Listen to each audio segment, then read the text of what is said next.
টোনা, আমার তো ডিম দেওয়ার সময় হয়ে গেছে। তুমি আমার জন্য নরম তুলতুলে একটা বিছানা করে দিও তো, যাতে করে আমি একটু আরামে বসে ডিম দিতে পারি।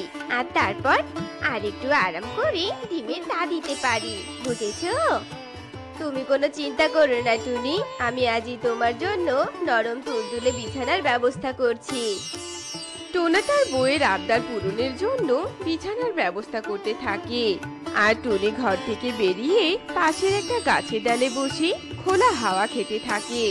এদিকে টুনি যে ডালে বসেছিল সেই গাছের গোড়টা ছিল অনেক নড়বড়ে, যেটা তারা কখনো খেয়ালই করেনি।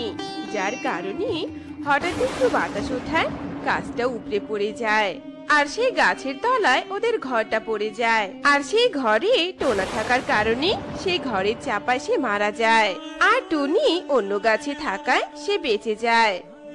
টোনা, টোনা, এ তোমার কি হয়ে গেল টোনা? হায় হায় রে, এ আমার কি সর্বনাশ হয়ে গেল! টোনা ওঠো, টোনা কথা বলো টোনা।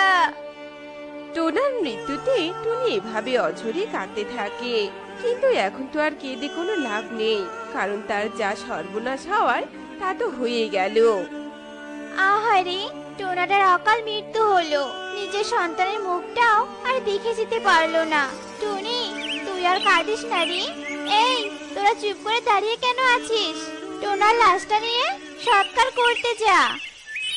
এরপর সবাই টোনার লাশটা নিয়ে চলে যায়, আর টুনি একাই ভাঙা ঘরের পাশে বসে কাঁদতে থাকে। টোনা, টোনা গো, তুমি এভাবে আমাকে নিঃস্ব করে চলে গেলে গো। এদিকে যে আমার ডিম দেওয়ার সময় হয়ে এসেছে, আমি তাহলে এবার কোথায় ডিম দিব? কি করে ডিমে তা দিব? হায় হায় রে, আমার যে সব শেষ হয়ে গেল। হে সৃষ্টিকর্তা, কেন তুমি আমার সাথে এমনটা করলে কেন? টুনি কান্নায় বুক ভাসাতে থাকে।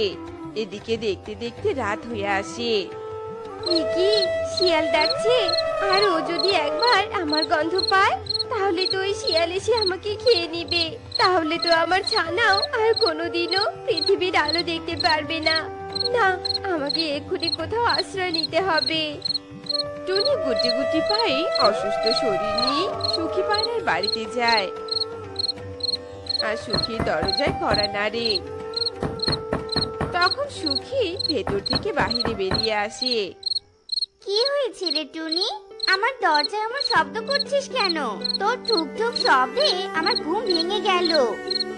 সুখী দিদি, আমার বাড়ি ভেঙে যাওয়াতে আমি অসহায় হয়ে পড়েছি। তবে টোনা